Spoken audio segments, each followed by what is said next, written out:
Hello, Louise. Hiya.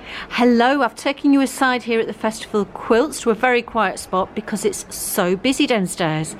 Could you tell me something about the beautiful pieces that are on your stall? Well, my work's very eclectic, so there's an awful lot of things here and it's a bit busy, but the things that I'm most known for probably are my spiral quilts and my origami quilts. And so my spiral quilts date back to a mathematical colouring system that I was using in the early 80s when I first started going. They morphed from square-based quilts into ones that had perspective, and then really got into a Fibonacci sequence, and so I continued to work with circles. My piece that was in the art quilt section this year, that is 3 spirals put together, very complex, needed a lot of engineering to work it out, to design it. Nightmare to design, but I'm really thrilled with how it's turned out, and it's 2-sided. The back was made out of 3 bits of fabric because I didn't have enough of any one of them, and so I didn't realise till I showed it to a friend on a camera the other day that it had a pyramid effect, and it looks like a pyramid either coming forward or going back, and I am thrilled with it. Very excited that I finally got it done because it started in 2003. It's taken 16 years to finish it. There's hope for everyone in that. So I've done a lot of spiral pieces, and there's a mathematical colouring sequence going in through most of them, and that comes up in a lot of my origami pieces as well.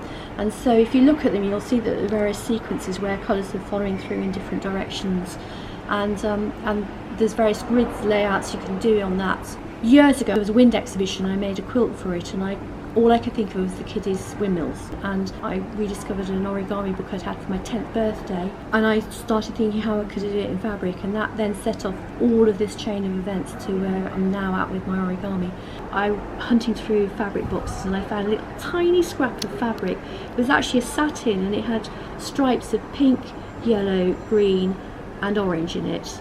And I just thought, oh, I like that. So I picked out those shades, and then I picked out another shade to go with each of it, so I had 8 colours.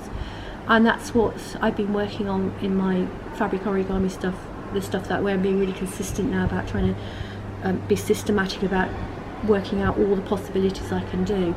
And I've done squares and triangles and diamonds and hexagons, want to do pentagons, but at the moment I'm going back and working on lots of different square units and different ways of putting them together, and building up a really big resource library for future work and for my books that I want to write on it. The Sea Breezes, that is one of the ones from my book, the Fabric Origami book, which was called The Quilter's Guide and Twist to Tucks in the UK and called Origami Quilts in America. I absolutely love the sunsets we have in Brighton. I've been doing lots of things in the pea pods with the concept of sunsets on water, and then I started playing with other colour schemes, and there's just so many possibilities with that. I just love exploring, as you can tell. I grew up with a waste not, want not mother who was born in the war, very young in the war.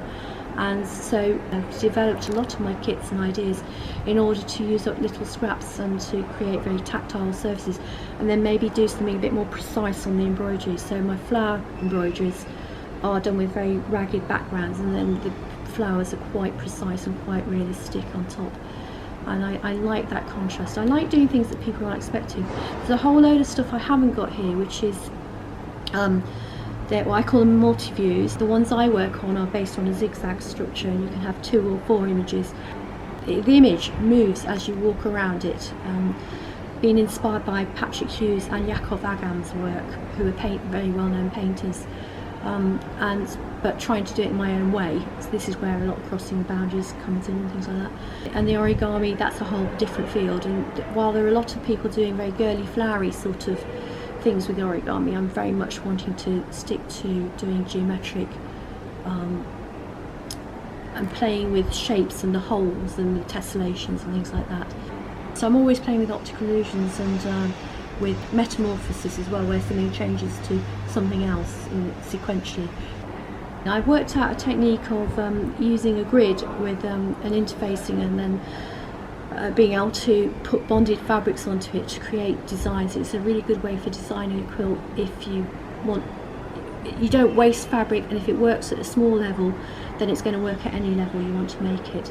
It gives you a chance to experiment with lots of different colourways until you get something right, and if there's one colour that sticks out, then obviously when you actually come to make the real thing, you can change that to a colour that works. Are you available for workshops? I am, yes. I'm having a bit of a break at the moment, but I will be, yeah. I love teaching, and I love that way in which I bring an idea along, somebody does it something slightly different, that gives me an idea for the next stage, and then that two-way thing. And I've really enjoyed it when I've had home-based classes and just been able to bounce ideas off a group of people who are wanting to learn. That's part of my mission statement, is to make maths accessible through visual means and to get women's art recognised properly. Thank you very much for your time, Louise. Well, thank you so much. It's really fun to be able to talk about all my ideas and enthusiasm. Thank you.